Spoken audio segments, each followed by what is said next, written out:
to That's Jacqueline. I'm Jacqueline, and I am here with Larissa Marquez, an educator and a mother of 3. Today, we are talking about my blog article, Education Cradle to Grave. This is episode 1. We are going to be talking about pre-K specifically. So, specifically in this episode, I wanted to go over basically some of the things that we as parents want to see for our child. What are some of the hopes that we have in a pre-K program? So maybe you can start us out, Larissa, and just kind of telling me as a parent, not as an educator, but as a parent, what were some of the things that you wanted out of a pre-K program for your child? Definitely safety. I wanted to make sure that they were well nurtured. Safety, of course, was the hugest issue. I also wanted to make sure that they had literacy skills, that they were taught literacy skills. That's the foundation for their education for the rest of their lives. So those are definitely the things that I would focus on. Okay, so yeah, you make a great point. So safety was one of the things that I worried about as well. Both you and I are single parents now, and I was a single parent when my son was little. He's 24 now, but back in the day, as a single parent, I didn't have a lot of money, and so trying to find a safe program on a low budget was really difficult. I had to kind of go in and out of multiple programs when I found that they weren't working. Also literacy, again, same thing, because, you know, having a lower income really limits what programs are out there. And so we kind of have to, you know, take what we can get. One of the other things that we've talked about separately is also how, you know, childcare programs, you know, most pre-K programs are only a few hours. And as a working parent, whether you're a single parent or a double working home, you cannot put your child into a program that is only 3 hours unless you have someone to pick them up, drop them off in the morning to the program, pick them back up, and take them to daycare. And in most of those cases, you can't afford to pay for 2 programs. So those are really big issues. Me as a parent, one of the biggest things that I was worried about is socializing my child well, making sure that they had good friends at the pre-K, and that the teachers were nice, and that they were learning good skills to get them ready for preschool. So one of the things that you and I have talked about are, you know, the many problems that face a parent when they're looking for a program. But we've also talked about some of the things that we think that aren't being taught or being taken care of in a pre-K program. So maybe you can kind of talk a little bit about that. I think a couple of the things that you and I had talked about before were, you know, definitely food, you know, adequate food for the kids, because preschoolers, toddlers, kids, period, in general, constantly. Yeah, I used to laugh and joke around with friends, and I said, you know, I wish they were like, you know, huge bags like dog food that you could just have for kids. It would be much easier. Like a never-ending snack bowl or something. And healthy snacks, you know. The other thing, like I said, and of course, because I'm an educator, I have to say it, but literacy,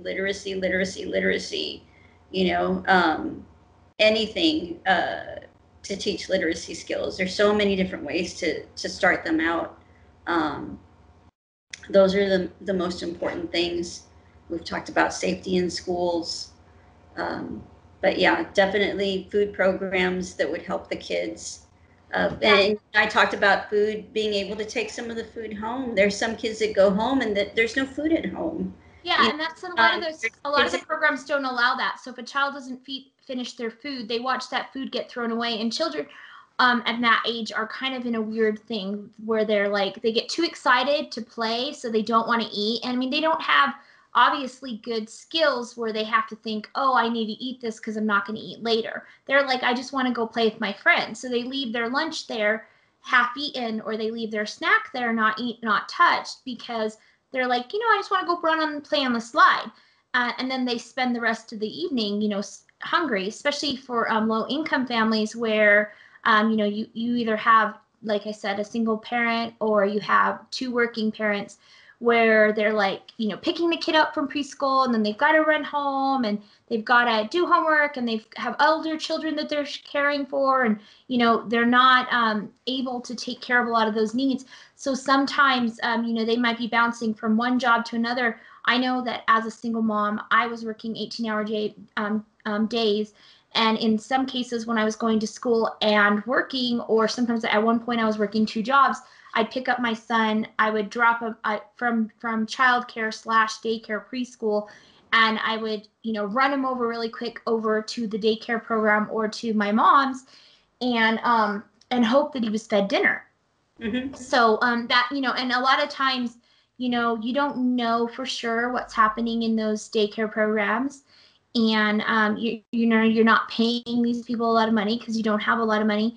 And so I feel like, I've seen this time and time again with friends of mine, and even with a couple programs my son in, where I didn't feel like they were feeding him adequately, because I actually saw him losing weight from the time that we put him in that daycare center to somewhere else. So, I mean, I was trying to shove food down his throat, like when he was at home, just to try to get him to eat enough so that it would keep him through the day. And that's really no way to learn. So when you have a mind, the most important time for a child's growth and development is the first 5 years of life. Exactly. And so when they're not eating well, and they're not with good people who treat them well and who are kind, when they don't have a good education, and they don't have they're not being given the skills that they need to get ready for kindergarten, then that all of those, connections in our brain aren't being made. And that's the time to make it. And as a parent, you want to do that for your child.